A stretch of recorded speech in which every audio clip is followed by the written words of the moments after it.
Friends welcome back to my channel. మీరు కనుక నా ఛానల్ ని ఫస్ట్ టైం చూసినట్లయితే ఛానల్ ని సబ్స్క్రైబ్ చేసుకోండి, వీడియోస్ ని లైక్ చేయండి, అందరికీ షేర్ చేయండి అండ్ పక్కనే ఉన్న బెల్ ఐకాన్ ని క్లిక్ చేయండి. ఎందుకంటే నేను ఏ వీడియో అప్లోడ్ చేసినా మీకు ఫస్ట్ వస్తుంది. సో ఇంకెందుకు లేట్ టాపిక్ లోకి వెళ్ళిపోదాం. ఈ వీడియోలో మనం టైప్స్ ఆఫ్ డేటాబేస్ కోసం డిస్కస్ చేద్దాం.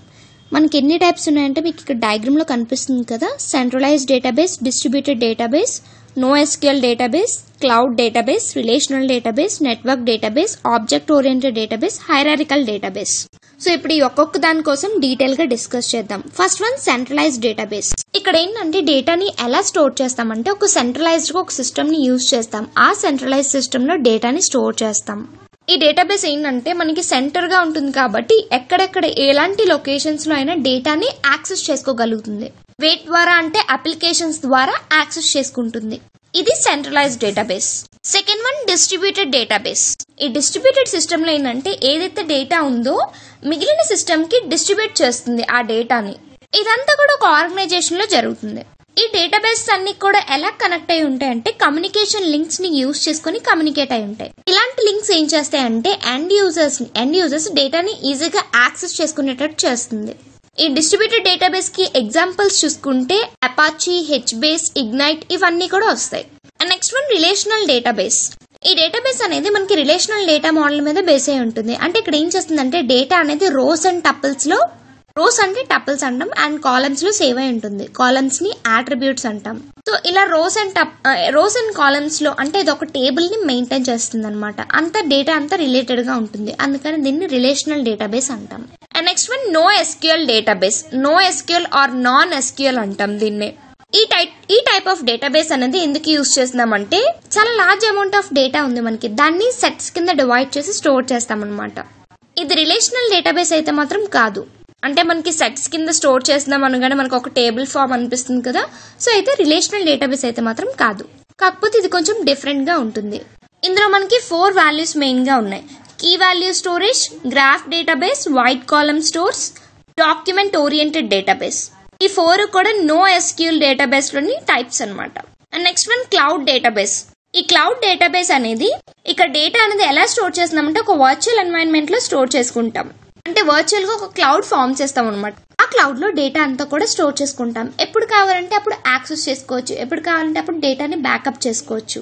ఈ క్లౌడ్ డేటాబేస్ యొక్క ఎగ్జాంపుల్స్ చూసుకుంటే Amazon web services, Microsoft Azure, Phoenix, Snap ఇలాంటివన్నీ కూడా క్లౌడ్ డేటాబేస్ ని యూజ్ చేస్తున్నాయి. And next one object oriented database.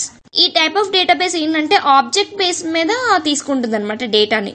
ఆ స్టోరింగ్ అంతా కూడా ఆ డేటాను అంతా స్టోర్ చేయడం అంతా కూడా ఆబ్జెక్ట్ ని బేస్ చేసుకుని చేస్తుంది. Next one hierarchical database. Hierarchical అంటే ఇది ఎలా అంటే ఒక ట్రీ లైక్ స్ట్రక్చర్ లోని డేటాని స్టోర్ చేసుకుంటుంది అనమాట. ఇక్కడ మీకు కనిపిస్తుంది కదా, నోడ్స్ అనేవి ఉంటాయి. పేరెంట్ నోడ్ ఉంటుంది, చిల్డ్రన్, అలా రిలేషన్షిప్ మెయింటైన్ చేసి డేటాని స్టోర్ చేసుకుంటుంది. Next one network database. Network database or network data model అనేది ఏంటంటే ఈ నెట్వర్క్ డేటాబేస్ అనేది ఏంటంటే ఇది ఒక నెట్వర్క్ డేటా మోడల్ అనమాట. డేటా అనేది ఇక్కడ ఎలా రిప్రజెంట్ చేస్తామంటే నోడ్స్ లో రిప్రజెంట్ చేస్తాం. ఈ నోడ్స్ అనేవి లింక్స్ ద్వారా ఒకదాంతో ఒకటి కమ్యూనికేట్ అయి ఉంటాయి ఆర్ కనెక్ట్ అయి ఉంటాయి. హైరార్కికల్ డేటాబేస్ లా కాకుండా ఇది ఏం చేస్తుందంటే ప్రతి రికార్డ్ ని multiple childrens and parents nodes ఉండేటట్టు చేస్తుంది అనమాట. ఇలా మనకి parent nodes and children nodes ఎక్కువ ఉండడం వల్ల ఒక గ్రాఫ్ అనేది ఫామ్ అవుతుంది. గ్రాఫ్ స్ట్రక్చర్ లాగా ఉంటుంది అనమాట ఇది. Next one personal database. ఏం చేస్తుందంటే యూజర్స్ కి అవసరమైన పర్సనల్ డేటాని మాత్రమే అది స్టోర్ చేసుకుంటుంది అనమాట, కలెక్ట్ చేసి ఉంచుకుంటుంది. దీన్ని పర్సనల్ డేటాబేస్ అంటాం. Next one operational database. ఈ ఆపరేషనల్ డేటాబేస్ అనేది ఏం చేస్తుందంటే మనకి డేటాబేస్ లో ఏమైనా క్రియేట్ చేయాలన్నా, అప్డేట్ చేయాలన్నా, వెంటనే చేయాలనుకోండి, అప్పుడు ఈ ఆపరేషనల్ డేటాబేస్ అనేది యూజ్ అవుతుంది. ఈ డేటాబేస్ మెయిన్లీ ఎందుకు చేశారంటే మనకి ప్రతిరోజు డేటా అనేది అప్డేట్ అవుతూ ఉంటుంది కదా. సో అలాంటివి అప్డేట్ చేయాలంటే ఇది యూజ్ అవుతుంది అనమాట. ఫర్ ఎగ్జాంపుల్ గా మీరు Dream11 అందరూ ఆడుతుంటారు కదా. Dream11 లో ఏంటి, అక్కడ ప్లేయర్ ఆడగానే ఆ పాయింట్స్ అనేవి అప్డేట్ అవుతున్నాయి, వెంటనే అప్డేట్ అవుతున్నాయి. సో అలాంటప్పుడు మనం ఆపరేషనల్ డేటాబేస్ ని యూజ్ చేస్తాం. Next one enterprise database.